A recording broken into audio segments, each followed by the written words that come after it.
देखो भाई ट्रांसफॉर्मर चल रहा टॉपिक है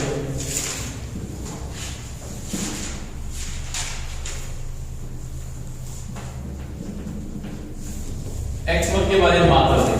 कहां तक पढ़ लिया था?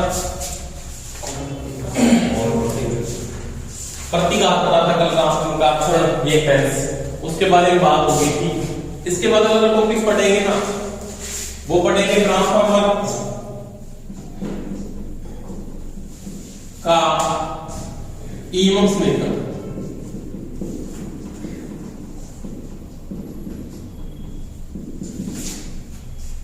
इसकी बात करेंगे इलेक्ट्रोमोटिव फोर्स समीकरण, यानी इसका जो ईएमएफ समीकरण होता है वो किस प्रकार से निर्माण होता है, कैसे इलेक्ट्रोमोटिव फोर्स आपका पैदा होता है। ठीक है, देखो सिंपल सी बात है, आपके पास कोई भी ट्रांसफार्मर आप यूज कर रहे हो, जैसे इसकी एक वाइंडिंग आपने ये यूज की,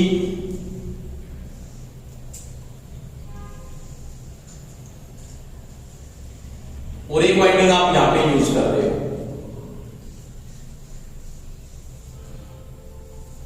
एक आपकी प्राइमरी वाइंडिंग है, एक कौन सी होगी? सेकेंडरी। जो सप्लाई के साथ जुड़ी है वो कौन सी वाइंडिंग है? वो तो है प्राइमरी। जो लोड या भार के साथ जुड़ी हुई, यानी मैंने यहां पे क्या डाल दिया? लोड डाल दिया आर, तो ये इसकी कौन सी वाइंडिंग है? सेकेंडरी। अगर मेरे पास यहाँ पे सप्लाई कौन सी, आपके पास यहाँ पे V1 सप्लाई है, तो इसमें इलेक्ट्रोमोटिव फोर्स जनरेट होता है, उसको अपने क्या बोला था? E1 बोला था। क्या बोला था? E1। इसको बाद में आपने E1 भी कहा था, एक ही बात है, चाहे तो आप E1 बोल दो चाहे क्या बोलो, इसको V1 बोल दो, दोनों में कोई डिफरेंस नहीं है। इसमें इलेक्ट्रोमोटिव फोर्स पैदा होगा, वो कैसे पैदा होगा? E2 होगा, उसको क्या लिख सकते हो आप? EP2 भी लिख सकते हो। और यहाँ पे मेरे को वोल्टेज मिलेगी इस बिंदु के ऊपर, ये वाली वोल्टेज, उस वोल्टेज को क्या बोलोगे आप? V2 बोलोगे। समझ में आ गई मेरी बात? यहाँ पे धारा फ्लो होती है, जिसको कल मैंने बात की थी, इसको I1 डैश बोल सकते हो, और यहाँ पे धारा फ्लो होती है, इसको बोल सकते हो I2 डैश। ये करंट फ्लो हुआ। अब इसके बाद वो क्या कंडीशन कहता है? इलेक्ट्रोमोटिव फोर्स पैदा होता है। इलेक्ट्रोमोटिव फोर्स का मतलब विद्युत बात क्या होता है? ट्रांसफार्मर की वाइंडिंग में पैदा होता है। कौन सी वाइंडिंग में होता है? प्राइमरी में भी होता है और सेकेंडरी में भी होता है। प्राइमरी को क्या बोलता हूं? E1 बोलता हूं, और सेकेंडरी को क्या बोलता हूं? V2, या इसको V1 लिख सकते हैं, तो क्या लिख सकते हैं? V2 लिख सकते हैं, कोई दिक्कत नहीं है इसके अंदर। अब देखो, इससे पहले अपने को एक बात समझनी है, E1 समीकरण करने से पहले आपको एक बात का पता होना चाहिए कि दोनों वाइंडिंगों के बीच में चुंबकीय फ्लक्स, ये वाला जो फ्लक्स घूम रहा है, वो दोनों के बीच में क्या होगा? एक ही होगा, समरूप फ्लक्स कहते हैं। यानी इन दोनों के बीच में जो चुंबकीय फ्लक्स होता है उसको बोलते हैं उभयनिष्ठ चुंबकीय फ्लक्स। क्या बोलते हैं? उभयनिष्ठ चुंबकीय फ्लक्स। और दोनों के बीच में वो क्या होता है? समरूप होता है। समरूप का मतलब दोनों के बीच में क्या होता है? समान चुंबकीय फ्लक्स होता है। ये दोनों चुंबकीय फ्लक्स की जो रेंज होती है वो एक इक्वल में डाल, इसको मैंने कल बात की, इसको मैंने किससे लिखा था? फाई एम से लिखा था। क्या लिखा था? फाई एम से। कोई दिक्कत नहीं है यहां तक। अब प्राइमरी वाइंडिंग उसी फ्लक्स को काट रही है, सेकेंडरी भी उसी फ्लक्स को काट रही है। इस फ्लक्स को मैंने बोला था ये इसका उभयनिष्ठ फ्लक्स है। क्या है? उभयनिष्ठ चुंबकीय फ्लक्स। उभयनिष्ठ का मतलब दोनों क्या करते हैं? समरूप फ्लक्स को काट के एक ही फ्लक्स से जुड़ी होती है। यानी दोनों वाइंडिंगों को मैं जो जोड़ता हूं वो एक ही चुंबकीय फ्लक्स के साथ क्या करता हूं? जोड़ता हूं।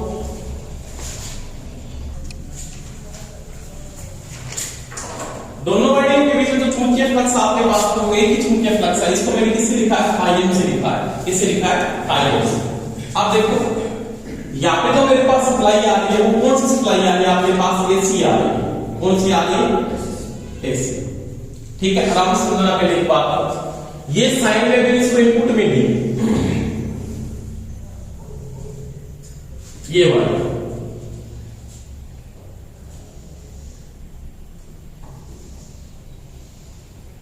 इसके अंदर ये साइन वेव फ्लो होती है, और यहाँ पे जो टाइम चलता है उसको आपने क्या बोला? ओमेगा टी होता है। ओमेगा टी क्या होता है? ओमेगा सभी को पता है, कोणीय आवृत्ति है, टी उसका क्या होता है? टाइम होता है।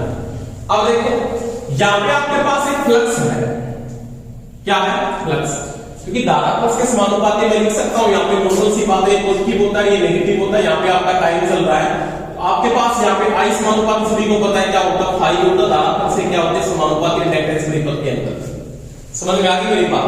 तो यहाँ पे क्या पैदा होगा? यहाँ पे जो फ्लक्स बढ़ेगा वो क्या बढ़ेगा आपके पास, हाईएम बढ़ेगा। क्या बढ़ेगा, हाईएम। हाईएम का मतलब होता है मैक्सिमम फ्लक्स बढ़ रहा है। क्या बढ़ रहा है, मैक्सिमम। और यहाँ पे जो फ्लक्स बढ़ रहा है वो भी क्या बढ़ रहा है, मैक्सिमम फ्लक्स बढ़ रहा है। किस कंडीशन में, आपके नेगेटिव कंडीशन के अंदर यहाँ पे। तो ये क्या होगा, -5 है।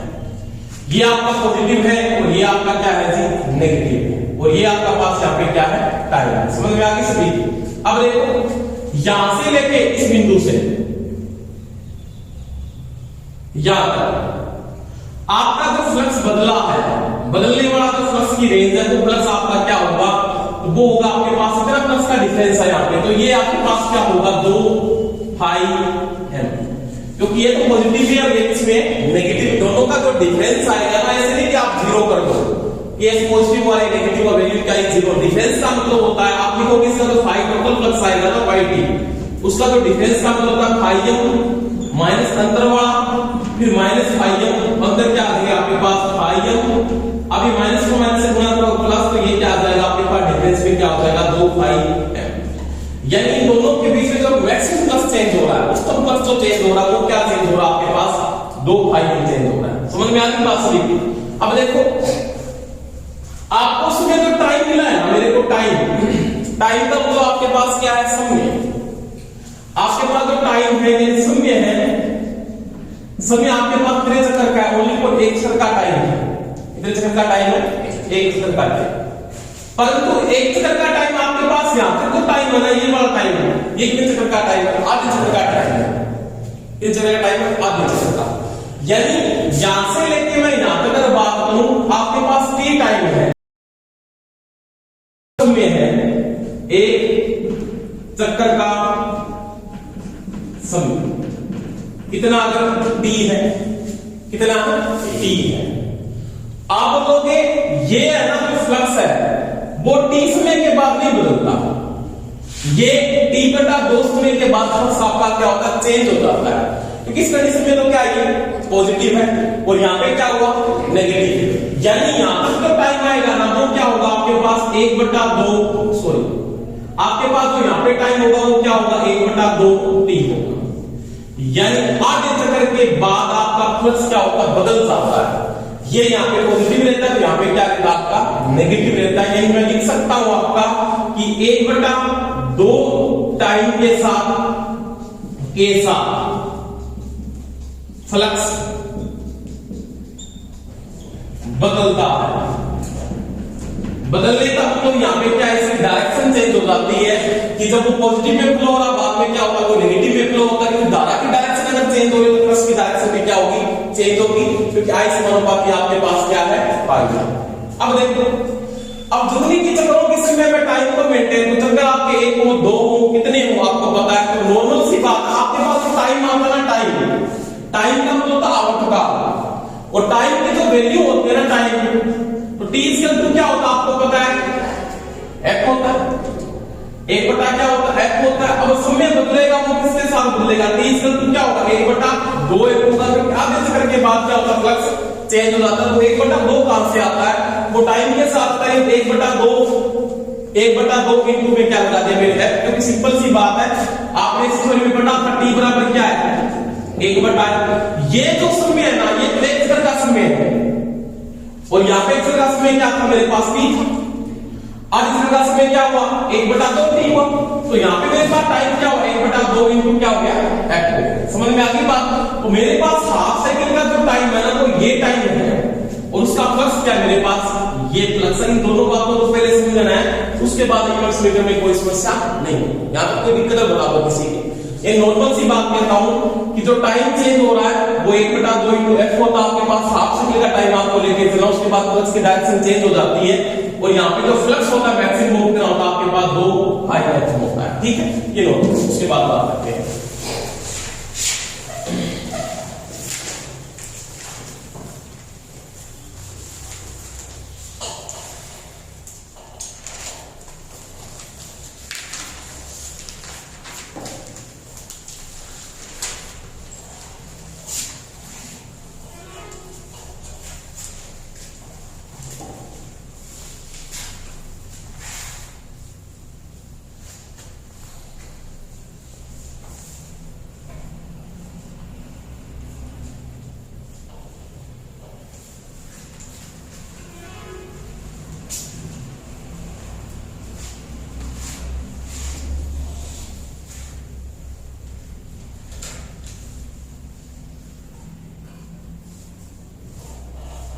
हो गया सभी। इसके बाद देखो, इसके बाद आपने एक नियम पढ़ा था किसका, माइकल फैराडे का। किसका नियम पढ़ा था, माइकल फैराडे के अनुसार ये लिखा जाता है कि आपके पास जो इलेक्ट्रोमोटिव को जनरेट होता है, ई स्क्वायर को आप क्या लिखते हो, ई स्क्वायर को यहां पे क्या होता है भाई, एन डी फाई बटा डी। एन क्या है, यहां पे टर्नों की संख्या होगी। अगर टर्नों की संख्या का मतलब होता है यहां पे टर्न है उसमें डिफरेंस ऑफ फ्लक्स बटा डिफरेंस ऑफ टाइम अगर होता है तो इलेक्ट्रोमोटिव फोर्स क्या होता है, जनरेट हो जाता है। ये किसका नियम है, माइकल फैराडे। समझ में आ गई। पर इसके कारण जो वोल्टेज पैदा हो रही है ना, वो कौन सी वोल्टेज पैदा होती है, मैंने बताया था इस नियम के कौन सी वोल्टेज पैदा होती है भाई, एवरेज। ये किसके बराबर होता है, ई एवरेज बराबर होता है। यानी ई एवरेज बराबर मेरे पास क्या है, ई एवरेज बराबर मैं लिख सकता हूं यहां पे एन डी फाई बटा डी। समझ में आ गई मेरी बात। अब देखो इसके बाद क्या कंडीशन है, E average is equal to N किसका, आपको एन को लिखना है डिफरेंस ऑफ फ्लक्स आपके पास क्या है, डिफरेंस ऑफ फ्लक्स मैक्सिमम कितनी बार चेंज हो रहा है, 2 पाई एम। ये मैं लिखा difference of flux maximum x में रखते हैं आपके पास क्योंकि 2 पाई एम है, तो डिफरेंस ऑफ फ्लक्स आपके पास यहां पे होगा वो क्या होगा, 2 पाई एम। कोई दिक्कत है यहां पे, आपके पास उसका टाइम क्या है, डिफरेंस ऑफ टाइम क्या है, डिफरेंस ऑफ टाइम क्या आपके पास 1 बटा 2 एम है। यहां पे कोई दिक्कत है किसी की। अब देखो ई एवरेज इज इक्वल टू, हल करोगे क्या वैल्यू आएगी आपके पास, ये ऊपर चला जाएगा, इसको लिख सकता हूं 2 को 2 से गुणा हो जाएगा 4, क्या आ जाएगा 4 हाई मैक्सिमम इनटू में क्या हो जाएगा एफ इनटू में क्या हो जाएगा एन। इसको हल करने के बाद जो वैल्यू आएगी एवरेज बराबर क्या होगा, 4 हाई मैक्सिमम एफ इनटू क्या हो जाएगा एन हो जाएगा। कोई समस्या नहीं। अब देखो, अब ये जो मान है ये तो औसत मान है, ये कौन सी वैल्यू एवरेज, आपको कौन सी चाहिए, ई आरएमएस चाहिए, क्या चाहिए, ई आरएमएस। और आपने ये चीज पढ़ी होगी कि जब मेरे को ई आरएमएस निकालना है ना, तो आप क्या करो, ई एवरेज को क्या कर दे, 1.11 से क्या कर दे, गुणा कर दे, क्या कर दे जी, गुणा। ई ये क्या है, तो ये आपको पता है ये है जी फार्म फैक्टर, क्या है, फार्म फैक्टर। अगर आप औसत मान आपको दिया हुआ है उसको अगर फार्म फैक्टर से गुणा कर दिया जाए तो आपके पास कौन सा मान आ जाए, उसका आरएमएस मान आ जाए।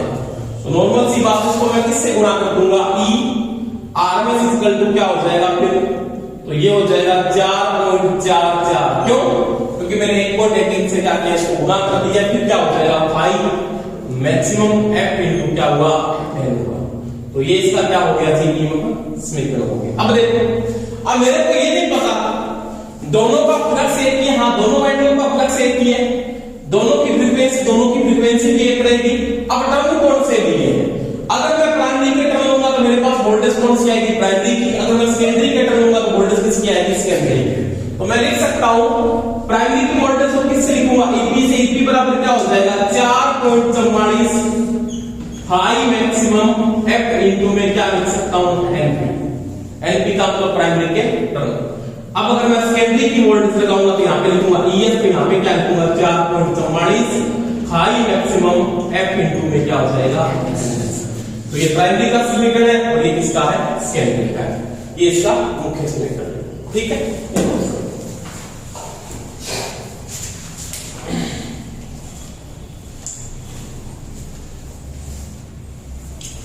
आप प्राइमरी को क्या लिख सकते हो, प्राइमरी को आप इवन मान सकते हो। मैंने यहाँ पे माना, ये देखो यहाँ पे इवन है, तो ये कौन सा इक्वेशन है, उसमें कोई दिक्कत नहीं आएगी, उसमें कुछ समस्या आपके नहीं आनी चाहिए।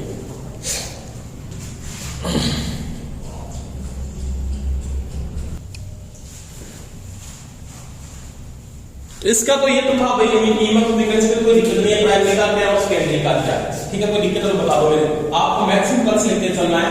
इसका मैक्सिमम फ्लक्स क्या है, ये चीज को दोबारा समझा देता हूं थोड़ा सा। मैक्सिमम फ्लक्स का जो डिफरेंस है वो 2 पाई एफ में, क्योंकि यहां से लेके यहां तक का अंतर आपको लेके चलना है चक्कर का।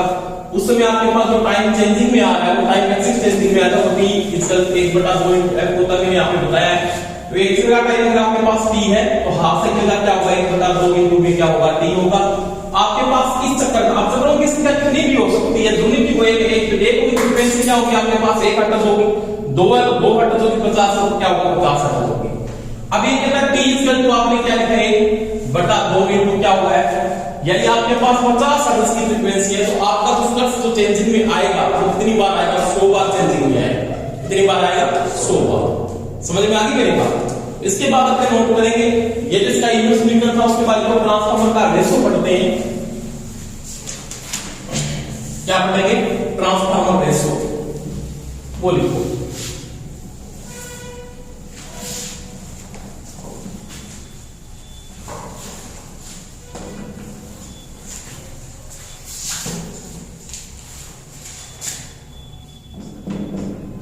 ट्रांसफार्मर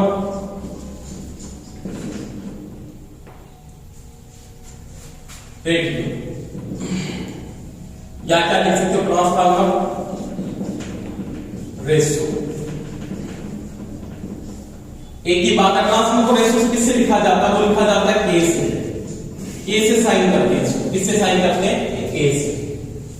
अब ट्रांसफार्मर रेशो में क्या है, ट्रांसफार्मर की प्राइमरी वाइंडिंग के तरफ और एक वाइंडिंग कौन सी आपके पास, सेकेंडरी वाइंडिंग। यानी आपके पास वो ये लिखेगा कि NS बटा NP का जो अनुपात है इसका सेकेंडरी वाइंडिंग के टर्म, N का मतलब क्या टर्म है, S का मतलब सेकेंडरी वाइंडिंग के टर्म है, NP का मतलब प्राइमरी वाइंडिंग के टर्म है, इन दोनों का जो अनुपात है वो क्या कहलाता है, आपका ट्रांसफार्मर रेशो कहलाता है। समझ में आ गई बात का, कोई दिक्कत है। यानी इसको मैं ऐसे भी लिख सकता हूं कि जुर्नी आपके पास ये लिखा होता है, इसको N2 लिख सकता है, इसको क्या बोल सकता है, N1 भी लिख सकता है। N2 का मतलब होता है सेकेंडरी वाइंडिंग और N1 का मतलब होता है प्राइमरी वाइंडिंग। उन दोनों का जो अनुपात होगा वो क्या कहलाता है, ट्रांसफार्मर रेशो कहलाता है। इसका कोई मात्रक नहीं होता है कि ट्रांसफार्मर रेशो का मान 1 से ज्यादा आ सकता है, 1 से क्या हो सकता है, कम भी हो सकता है। ठीक है, लिखो पहले ट्रांसफार्मर रेशो क्या है। ट्रांसफार्मर की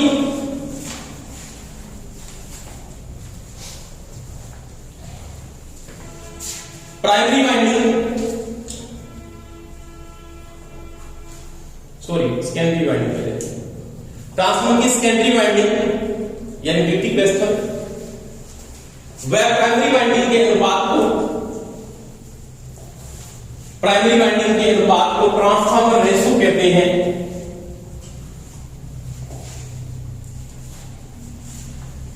जिसको के से लिखा जाता है, जिसका कोई मात्रक नहीं होगा, जिसका कोई मात्रक नहीं होता। अब ये तो कोई टर्न रेशो की बात है, इसकी बात की टर्न रेशो।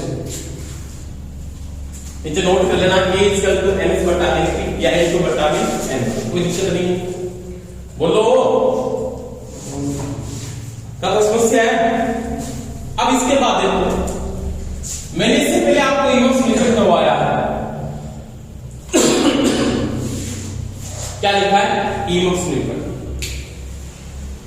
इनवर्स मीटर में आपके पास क्या कंडीशन है, तो मैं आपके पास यहां पे आपने एक बात लिखी थी, इस चीज को लिखा था कि आपके पास ES इक्वल टू है 4.44 हाई मैक्सिमम F इनटू यहां पे तो था NS। कोई दिक्कत है।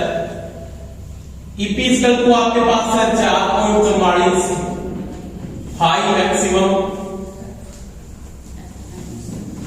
F into N। ठीक है, अब देखो इसी चीज के अंदर मैं चीज को पुटअप कर रहा हूं, NS की जगह क्या लिख सकता हूं, तो ये सारी इसके क्या आ जाएगी, भाग में आ जाएगी। तो मैं ये लिख सकता हूं ES बटा में वो गुणा वाला किसमें आएगा, भाग में आएगा, यानी 4.44 हाई मैक्सिमम F। किस जगह लिखा, N के बराबर, N को जब यहां से लेके आऊंगा N बराबर ये डिस्टेंस किसमें आ जाएगी, भाग में आ जाएगी। तो मैं NS की जगह ये लिख दिया, बटा में आपके पास क्या है, आपको किस जगह लिखना है, NP की जगह लिखना है। NP की जगह क्या लिखोगे, EP। ठीक है, EP भी यहां पे आ गया, ये गुणा वाला किसमें जाएगा, भाग में जाएगा। दो कंडीशन कहां पे चली जाएगी, आपके ऊपर चली जाएगी, यानी यहां पे क्या लिखूंगा, 4.44 हाई मैक्सिमम F, ये आ जाएगा। अब ये वैल्यू तो आपस में समान है, तो क्रॉस हो जाएगा, आपस में सारा कट जाएगा, तो आपके पास के बराबर क्या बचेगा यहाँ पे? तो यहाँ पे बचेगा ES बटा EP का जो अनुपात है वो भी ट्रांसफार्मर क्या कहलाता है? रेशो कहलाता है। समझ में आ गई? इसका मतलब आपको ये भी बोल सकता है सेकेंडरी वाइंडिंग की वोल्टेज और प्राइमरी वाइंडिंग की वोल्टेज का जो अनुपात है वो भी ट्रांसफार्मर रेशो होता है। कोई दिक्कत है? नहीं। अब मैंने इससे बात पहले ये भी बात की थी कि जब आप ट्रांसफार्मर को यूज करते हो ना, क्या करते हो? यूज करते हो, तो ट्रांसफार्मर क्या करता? पावर को चेंज नहीं करता, क्योंकि पावर चेंज नहीं होगी। आदर्श ट्रांसफार्मर की पावर, प्राइमरी की पावर, सेकेंडरी की पावर क्या रहती है? बराबर होती है।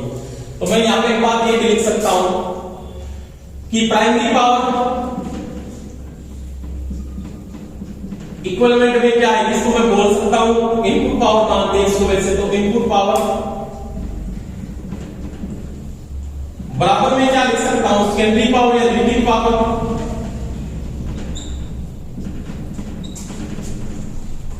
यानी आपके पास क्या होगी? Output power. ये हमेशा ही क्या रहती है? बराबर रहती है। अब सिंगल फेज का ट्रांसफर, सिंगल फेज की पावर है, तो सिंगल फेज में आप क्या लिखोगे? प्राइमरी की पावर को क्या लिखोगे? आप लिखोगे कैसे?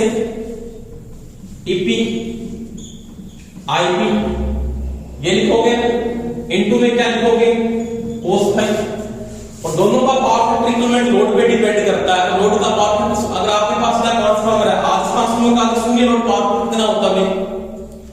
अगर आदर्श ट्रांसफार्मर है और वो शून्य लोड है, उसका पावर फैक्टर कितना होता है? 0। ये मैंने करवाया आपको शून्य लोड पे। अगर वो आदर्श नहीं है तो शून्य लोड पावर फैक्टर कितना होता है? 0.2 से 0.3 रहता है। कितना डिग्री का लेंगे तो मैंने कोण में एंगल करवाया आपको। शून्य लोड पूरे ग्राफ करवाया, पूरा फिगर मैंने समझाया आपको। ईपी इनटू आईपी इनटू क्या होगा? cos phi. यहां पे क्या लिखेंगे? ES ईपी इनटू में क्या लिखूंगा? cos phi. समझ में आ गई मेरी बात? तो पावर फैक्टर की जो वैल्यू है, इक्विवेलेंट पावर फैक्टर दोनों का बराबर रहता है, वो लोड के ऊपर डिपेंड करता है। अब मैं क्या लिखूंगा? इसको इधर लेके जा सकता हूं। किसको? यहां पे तो आईपी रख दिया और यहां पे क्या आ गया? सॉरी आप आईएस है यहां पे, तो यहां पे बाद में क्या आ गया? आईएस। ये ईपी इधर चला गया, ईएस बटा ईपी। तो ये भी क्या कहलाएगा? Transformer ratio. क्योंकि मैं इसको ये लिख सकता हूं बाद में, क्या लिख सकता हूं? आईपी बटा आईएस। और ये किसके बराबर है? ये के बराबर है, क्योंकि आपने यहां पे के को निकाला करंट से। तो के बराबर क्या? आईपी बटा आईएस का अनुपात वो भी ट्रांसफार्मर। ये उल्टा होता है, ध्यान रखना। करंट की डायरेक्शन उल्टी, ऊपर आईपी आता है, नीचे क्या आता है? आई ऐसा आता है। तो ये इसका कौन सा कहलाता है? करंट रेशियो कहलाता है। क्या कहलाता है? Current ratio. अब आप इसके बाद इंपीडेंस रेशियो और निकाल सकते हो इसका। क्या निकाल सकते हो? इंपीडेंस। इंपीडेंस का मतलब प्रतिबाधा। क्योंकि आप क्या लिख सकते हो? नॉर्मल सी बात है कि पावर भी बराबर भी, ये भी लिख सकते हो क्या? ये कंडीशन भी आ सकती है। प्राइमरी की पावर इक्वल टू क्या आपके पास? सेकेंडरी की पावर। ये बात मैंने यहां पे बोली है। तो P इक्वल टू आप ये भी लिख सकते हो I स्क्वायर इनटू में क्या लिख सकते हो? Z। ये क्या P है? ये भी क्या होगा? P इनटू में cos फाई लिख दो, कोई बात नहीं, cos फाई। यहां पे क्या होगा? IP की स्क्वायर इनटू में सॉरी IS की स्क्वायर इनटू में ZS इनटू में क्या हो जाएगा? cos phi. cos phi equal आएगा लगभग दोनों का। अब देखो किसको किधर लेके आए? इधर लेके आए, यहां पे क्या हो जाएगा? IP की स्क्वायर बटा में क्या हो जाएगा? IS की स्क्वायर बराबर में क्या हो जाएगा आपके पास? यहाँ पे ZS बटा में Z। अब इन दोनों की स्क्वायर डाउन पे क्या लग जाएगा? रूट लग जाएगा। देन IP बटा IS इक्वल टू मैं ये लिख सकता हूं क्या? रूट ZS बटा में Z। अब देखो ये किसके बराबर है? तो ये आपको पता है ये किसके बराबर है? ये रेशो के बराबर है। तो रेशो बराबर में यहाँ पे ये भी लिख सकता हूं क्या? रूट ZS बटा Z। तो ये इसका क्या कहलाएगा? इंपीडेंस रेशो कहलाएगा। ठीक है। आपके पास रेशो बराबर क्या क्या कंडीशन आई है वो देखो। सबसे पहले आपने रेशो बराबर क्या लिखा है? तो रेशो बराबर आपके पास जो कंडीशन आई वो कौन कौन सी कंडीशन आपने मेंटेन की है? सबसे पहले आपके पास क्या है? इक्वल आपके पास था IS बटा IP। तो ये बराबर ये भी आपके से IS बटा IP। समझ में आ गई बात? ये था तो ये भी था IP बटा IS और ये बराबर था तो आपके पास ये भी सही था ZS बटा Z। तो ये आपका ट्रांसफार्मर इक्विवेलेंट समीकरण आता है। दूसरी में लागू कर सकते हो। और ये किसके बराबर है? A के बराबर। कोई दिक्कत है ये नोट करो।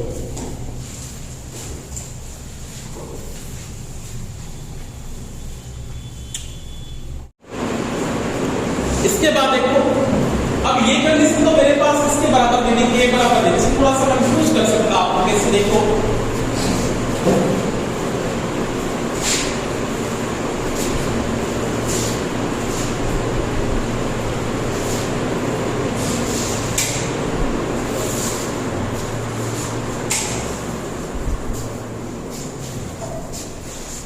देखो आपको क्या कंडीशन दे सकता है, आपके पास के इक्वल टू ये कंडीशन है,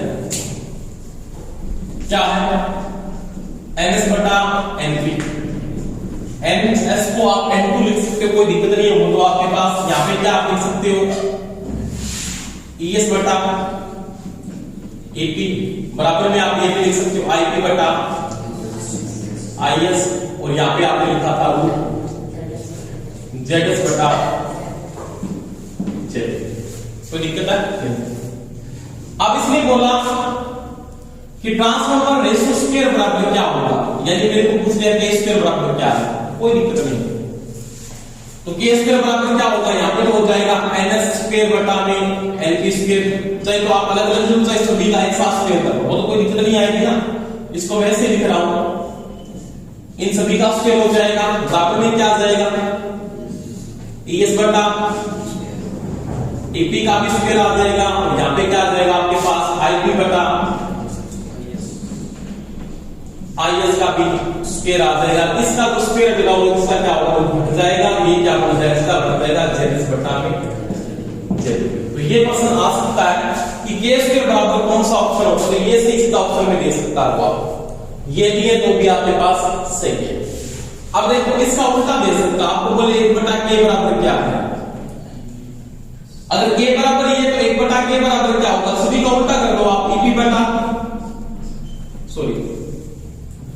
np बटा ns, तो ये उल्टा हो तो वाले भी उल्टे होंगे, ep बटा es, is बटा ip, और यहां पे क्या हो जाएगा उल्टा आ जाएगा zp बटा zs, कोई दिक्कत नहीं। तो ये दो ऑप्शन आपके पास अलग से पूछ सकता, ठीक है ये हो।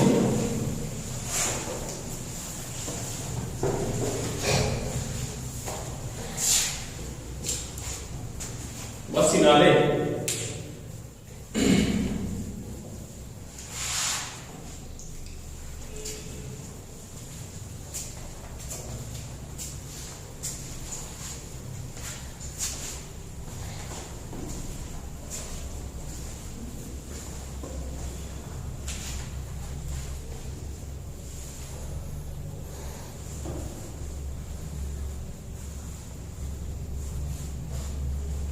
यहां तक कोई समस्या तो नहीं किसी के, बिल्कुल भी नहीं। अब देखो, अब अपने रेशो के आधार पे बताते हैं कि ट्रांसफॉर्मर आपका स्टेप अप है या स्टेप डाउन है, क्या है स्टेप अप है या स्टेप डाउन है। देखो राउंड से,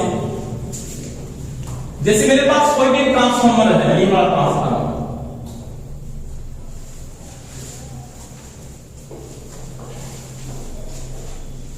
इसको आपने यहां पे यूज किया है,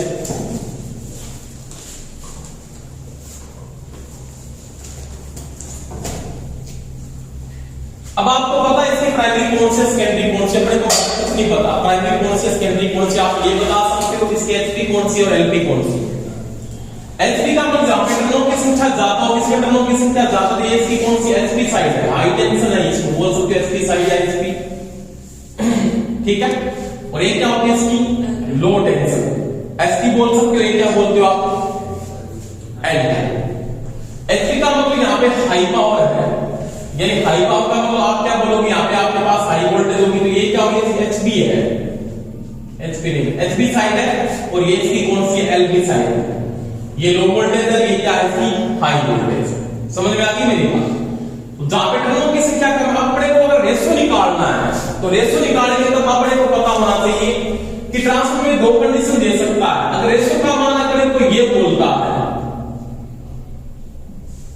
इसका मतलब क्या है, और एक ये बोलता है, इसका मतलब क्या है, और एक ये भी बोलता है। इसका मतलब क्या है? ठीक है, ये तो नॉर्मली होता नहीं है। एक किसका होता है? आइसोलेशन ट्रांसफार्मर होते हैं ना, उसका रेशो 1 होता है। A बराबर क्या लिखा जाता है? 1। और कौन सा ट्रांसफार्मर होता है? वो आइसोलेशन ट्रांसफार्मर होता है। ये क्वेश्चन एक बार पूछा भी था, अगर रेशो का मान 1 होता है तो कौन सा ट्रांसफार्मर है? तो वो आइसोलेशन ट्रांसफार्मर होता है। कौन सा होता है? आइसोलेशन। तो नेटवर्क पावर को चेंज करेगा, ओनली फॉर इतने के लिए लगाया जाता है, करेक्शन जरूर किया जाता है कि जो वोल्टेज इनपुट किया वो क्या होगा? आउटपुट होगा। ठीक है, तो ऐसा कभी नहीं होता। अगर प्रश्न में ये बोल देता है K बराबर है तो ट्रांसफार्मर लगाने की जरूरत ही नहीं है, आपको क्यों लगाया ट्रांसफार्मर आपने? क्योंकि ना तो वोल्टेज को बढ़ा रहा है, करंट को चेंज कर रहा है, इसका मतलब कुछ नहीं कर रहा है। तो फिर वो ट्रांसफार्मर कौन सा कहलाता है? आपका आइसोलेशन ट्रांसफार्मर कहलाता है। अब यहां पे क्या कहता है कि रेशो का मान 1 से ज्यादा है। रेशो का मान 1 का मान है ना, वो रेशो से कम है। इसका रेशो का मान 1.2 हो सकता है, 1.1 हो सकता है, 1.5 हो सकता है, 2 भी हो सकता है, 5 भी हो सकता है। जब आपका रेशो का मान 1 से ज्यादा होगा तो वो ट्रांसफार्मर कौन सा कहलाएगा? आपका स्टेप अप होगा। कौन सा होगा? Step up. वोल्टेज के आधार पे वो स्टेप अप है, करंट के आधार पे वो क्या है? स्टेप डाउन है। जब वो वोल्टेज को यहाँ पे बढ़ाएगा तो करंट का मान क्या करेगा? कम। कुछ बड़े को ये बता रहा है, यहाँ पे देखो आपकी जो वोल्टेज का मान बढ़ेगा तो करंट का मान उसका विपरीत क्या होगा? कम होगा। समझ में आ गया? उल्टा चल रहा है, क्योंकि ये इसका विपरीत है। वोल्टेज बढ़ेगा तो करंट क्या होगा? कम होगा। वोल्टेज कम होगा तो करंट क्या होगा? बढ़ेगा। तो वो ये लिख सकता है कि K ग्रेटर देन 1 आता है तो स्टेप अप ट्रांसफार्मर होता है, लेकिन K लेस देन 1 आता है कौन सा होता है? स्टेप अप डाउन ट्रांसफार्मर होता है। समझ में आ गई मेरी बात? अब देखो यहां पे रेशो का मान 1 से कम होगा। जैसे मैंने आपको प्रश्न में ये दे दिया कि K 0.5 है, तो कौन सा ट्रांसफार्मर है? स्टेप अप है, स्टेप डाउन है? बोलो। स्टेप अप, स्टेप डाउन है। तो वो स्टेप डाउन है क्योंकि रेशो का मान 1 से कम आ रहा है, और 1 से कम आता है तो वो कौन सा है? स्टेप डाउन है। एक बड़ा है, K का मान क्या है? कम है। अगर मैं ये बोलता हूं आपको कि K तो आपके पास क्या 1.5 है, तो ये कौन सा आपको पता है? ये आपका स्टेप अप ट्रांसफार्मर है। ये वोल्टेज को बढ़ाएगा, करंट का मान कम कर रहा है। स्टेप अप को हिंदी में क्या बोलते हैं? ऊंचाई ट्रांसफार्मर। क्या बोलते हैं? ऊंचाई ट्रांसफार्मर कहते हैं। इसको क्या बोलते हैं? अपचाई। अपचाई ट्रांसफार्मर। बात समझ में आ गई? तो लिखो नीचे डाल के, एक नंबर डाल के लिखना ऊंचाई ट्रांसफार्मर। ऊंचाई ट्रांसफार्मर।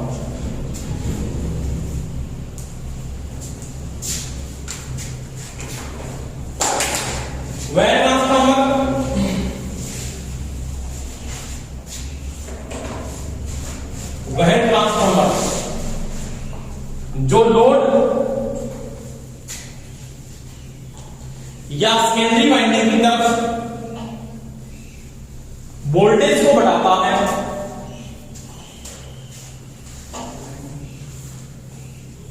लोड व सेकेंडरी वाइंडिंग की तरफ वोल्टेज को बढ़ाता है, वह रेशो का मान 1 से अधिक होता है।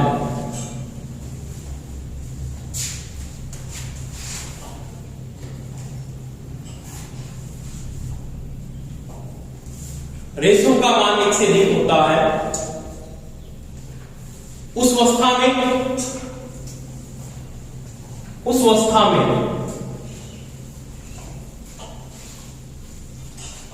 सेकेंडरी वाइंडिंग या लोड की ओर धारा का मान कम करता है।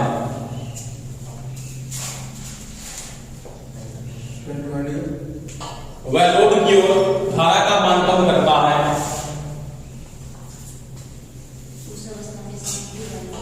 वह लोड की ओर धारा का मान कम करता है।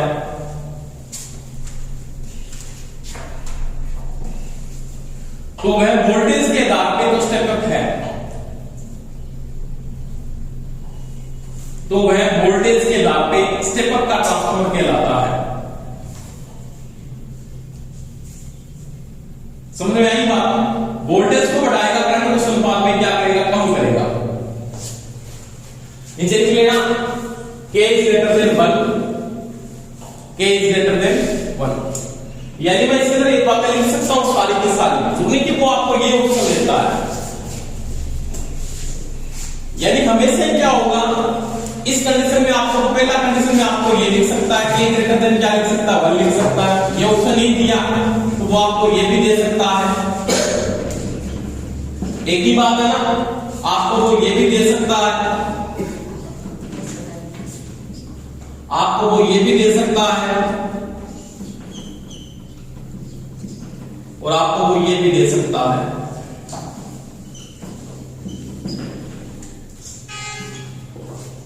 ठीक है, सारी बातें एक ही है, सारी की सारी कंडीशन कौन सी है? स्टेप अप की कंडीशन है, यहाँ पे स्टेप अप की करेगा बोला उसको, चाहे कोई कंडीशन दे दे।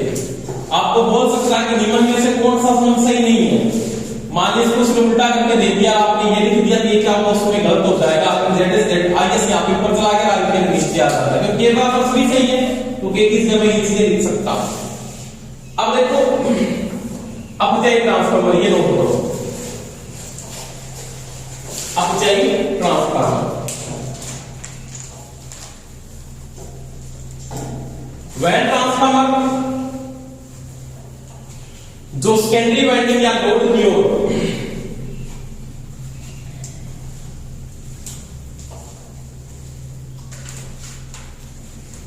वोल्टेज का मान कम करता है,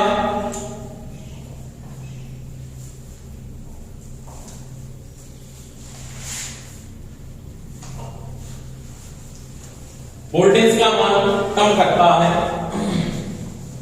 वह धारा का मान बढ़ाता है।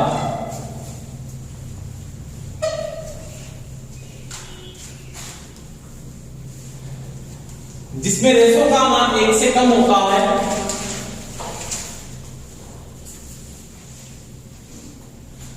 जिसमें रेशो का मान 1 से कम होता है, तो वह अपचयी ट्रांसफार्मर कहलाता है। इसमें ये कंडीशन होगी नहीं।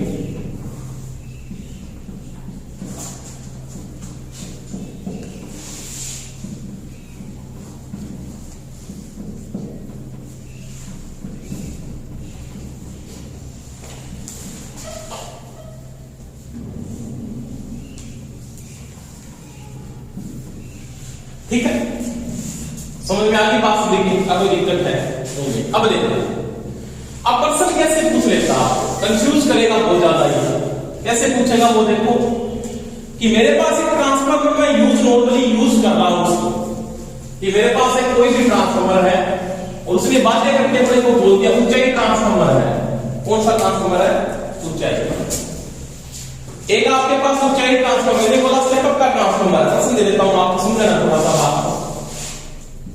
आपके पास क्या है? स्टेप अप ट्रांसफार्मर है, ठीक है। तो भार किस ओर जुड़ता है? किस ओर जुड़ता है? बताओ। ऑप्शन में दे दिया प्राइमरी, बी दे दिया द्वितीयक, सी दे दिया एलटी और डी दे दिया एसटी साइड। उत्तर बताना विक्रम। एक स्टेप अप ट्रांसफार्मर है, उसमें भार किस ओर जुड़ता है? सेकेंडरी साइड या द्वितीयक? द्वितीयक। सेकेंडरी द्वितीयक में क्या अंतर है? कोई अंतर है? सेकेंडरी लिखा है मैंने कहीं पे, मैंने द्वितीयक लिखा तो आप द्वितीयक बोलो, ठीक है। द्वितीयक से पास एलटी पास, तू बता। एसटी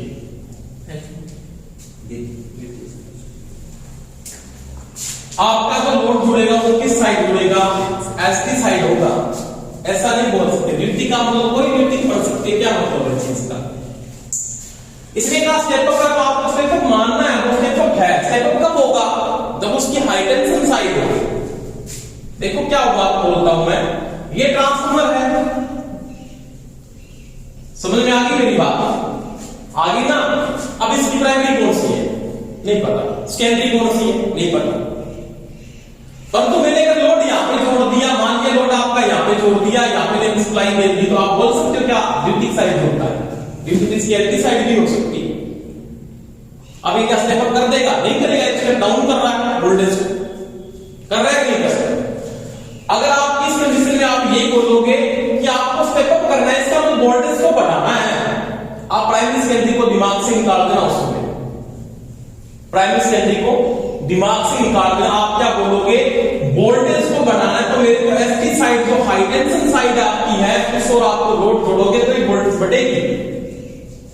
प्राइमरी ये भी बन सकती है, सेकेंडरी भी बन सकती है, प्राइमरी ये बन सकती है, सेकेंडरी भी बन सकती है, बढ़ सकती है नहीं बढ़ सकती? बोली जा बोलेंगे आपके जहां पे टर्नों की संख्या ज्यादा होगी वही वोल्टेज को बढ़ाएगा, टर्नों की संख्या ज्यादा किस ओर होती है? एसटी की ओर। वोल्टेज का मान ज्यादा यहीं पे आएगा तो तभी तो वोल्टेज का आपकी स्टेप अप होगी, का नहीं होगी? स्टेप अप होगी। समझ में आया कोई आया? अब मुन्ना समझ होगी आपकी सेकेंडरी साइड में वोल्टेज बढ़ेगा, एसटी साइड हमेशा ही लोड को जोड़ोगे, ध्यान रखो देगा ट्रांसफार्मर में बाहर किसको जुड़ता है बोलूंगा ड्यूटी की। और दूसरे आगे लिखा है स्टेप अप है को कौन सा है आपके पास? स्टेप अप का ट्रांसफार्मर बाहर किसको जुड़ेगा? एसटी साइड जुड़ेगा और सप्लाई किस ओर होगी? एलटी पे होगी। वोल्टेज ज्यादा किस ओर होती है बता सकते इसी पर से पूछा। एक ट्रांसफार्मर है इसका बोल दिया, इसे दिए नहीं। ट्रांसफार्मर में वोल्टेज का मान सबसे ज्यादा किस ओर होता है? आप बोलोगे एसटी की ओर। प्राइमरी सेकेंडरी का कोई मतलब नहीं, कम किस ओर होता है? एलटी की ओर। ज्यादा करंट किसकी ओर होता है तू बता। हाँ ज्यादा करंट किस ओर होगा? एलटी की ओर। कम करंट किस ओर होगा? एसटी की ओर। क्योंकि जहां पे वोल्टेज का मान ज्यादा है वहां पे धारा का मान क्या होगा? कम होगा। करंट ज्यादा कहां पे? एसटी की ओर। करंट कम कहां पे? एलटी की ओर। ज्यादा वोल्टेज कहां पे? एसटी की ओर। कम वोल्टेज कहां पे? एलटी की ओर। इंपीडेंस में से ज्यादा किसका आएगा? एसटी का। कम किसका आएगा? एलटी। समझ में आ गई मेरी बात? इंपीडेंस को मेंटेन करके चलना किसको क्या बढ़ेगा? ये सारे तो नीचे लिखो। ऊंचाई ट्रांसफार्मर, उसका ऊंचाई ट्रांसफार्मर, ऊंचाई ट्रांसफार्मर लिख लिया। ऊंचाई ट्रांसफार्मर में भार हमेशा ही, ऊंचाई ट्रांसफार्मर में भार हमेशा ही एसटी साइड पर होगा।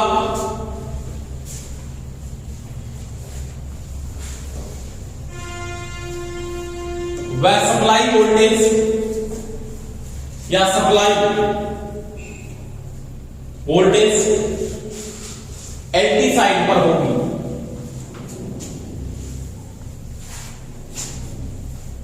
ठीक है, लिख लिया। एक लाइन से लिख लिया, लाइन से।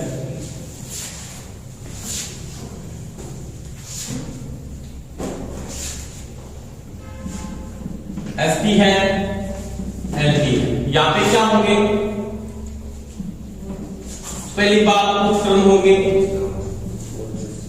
उच्च वोल्टेज होगी, निम्न धारा होगी और उच्च क्या होगा? उच्च इंपीडेंस यानी क्या होगा? प्रतिबाधा, जिसको बड़े किससे लिखा जाता है? जेड से। यहां पे क्या होगा? निम्न टर्न होंगे यानी एन, निम्न वोल्टेज होगी, उच्च धारा होगी और क्या होगा जी? निम्न प्रतिबाधा यानी इंपीडेंस। ये नोट करना। समझ में तो आ गई ना बात? का नहीं है आ गई? ये प्रश्न बहुत इंपॉर्टेंट है, पूछेगा वो।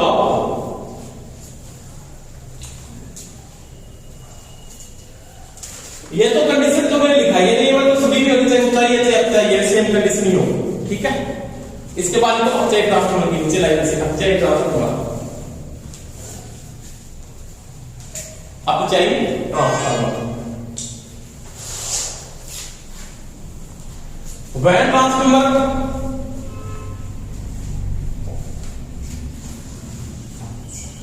जिसकी एलटी साइड पर क्या होगा? एलटी साइड पे क्या होगा? लोड होगा। वह ट्रांसफार्मर इसकी एलटी साइड पर लोड होगा वह एसटी साइड सप्लाई के साथ जुड़ती है।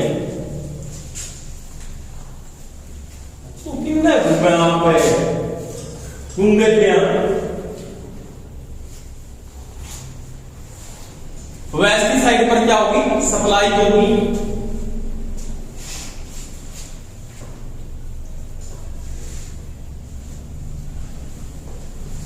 ठीक है, वह अपचाई ट्रांसफार्मर कहलाता है। एक बात है, ठीक है। और ये कंडीशन सेम ही है कि आपको बोल दे कि ऊंचाई ट्रांसफार्मर है, उसके ज्यादा करंट किस साइड पे, इसकी साइड ही हो तो वोल्टेज ज्यादा किसकी होगी, एसटी पे होगी, निम्न भार किस पे, एनर्जी पे होगी, उस पर की बात नहीं पता ही था। ठीक है, कंडीशन को वो सेम वाली देगी, उसमें कोई दिक्कत नहीं आएगी। पर्सन कैसे आ जाता है, पर्सन ऐसे पूछने कि ट्रांसफार्मर है तो उसका लोड किस ओर जुड़ेगा, प्राइमरी सेकेंडरी एलडीएस चार लेवल से ज्यादा देगा, किस ओर जुड़ता लोड। एक ट्रांसफार्मर में लोड किस ओर जुड़ा होता है, प्राइमरी सेकेंडरी एलडीएस की क्या बोलोगे उत्तर में, अरे इसकी नहीं बोलना है। मैंने बोला ट्रांसफार्मर है तो ट्रांसफार्मर आपको प्राइमरी सेकेंडरी लेके आना है। अगर वो बोलता ऊंचाई ट्रांसफार्मर है, ऊंचाई ट्रांसफार्मर तो आपको लेके आना है एलडीएस को, ध्यान रखना। अगर ट्रांसफार्मर है तो प्राइमरी सेकेंडरी बोलोगे कि प्राइमरी पे क्या सप्लाई होती है, सेकेंडरी पे लोड होता है। अब उसने बातें करके मेरे को बोल ही दिया कि ट्रांसफार्मर ऊंचाई का ट्रांसफार्मर है, फिर मेरे को पता है, फिक्स कर दिया उसने कि आपको लोड डालना है ऊंचाई का, एसटी पे लोड डालना पड़ेगा। अगर आपके पास ट्रांसफार्मर कौन सा ऊंचाई का है, मान लीजिए उसने फिक्स कर दिया कि मेरे पास ऊंचाई ट्रांसफार्मर है, इस ओर तो होगा भार और इस ओर क्या होगी, सप्लाई का सोर्स होगा या सप्लाई का सोर्स होगा। समझ में आई ना बात। अगर वो बोलता है ये ट्रांसफार्मर यहाँ पे नहीं है, ये कौन सा स्टेप अप और स्टेप डाउन है, मान लिया कौन सा स्टेप डाउन, इस ओर क्या हो जाएगा, सप्लाई सोर्स से सप्लाई हो जाएगी और यहाँ पे क्या हो जाएगा, भार हो जाएगा। समझ में आ गई। ज्यादा करंट किस ओर होता है, एलटी पर, कम करंट किस ओर होता है, एसटी पर। समझ में आ रही बात। जैसे आपको ये बीए के बाद ये प्रश्न भी बहुत बार आया है, ट्रांसफार्मर के अंदर एक टेप चेंजर आता है, पढ़ने के बाद में टेप चेंजर किस ओर लगा होता है, तो वैसे एसटी साइड पे होता है टेप चेंजर, किस साइड होता है, एसटी पे। क्यों, क्योंकि जहां पे धारा का मान नहीं होता वहीं पे टेप चेंजर को लगाया जाता है। तो टेप चेंजर हमेशा ही होता है वो एसटी साइड पे होता है, एलटी साइड पे नहीं होता, ना प्राइमरी पे होता है, ना सेकेंडरी। तो आप बोलोगे एसटी साइड पे टेप चेंजर को लगाया जाता है। तो आगे पढ़ेंगे पाठ, या फिर कोई समस्या तो बता दो मेरे को किसी नहीं, चलिए आगे। ठीक है,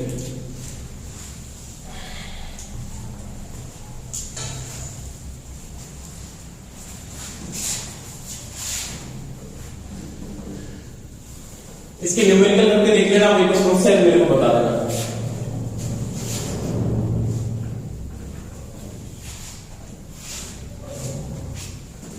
पर्सन प्रवाह है, सॉरी,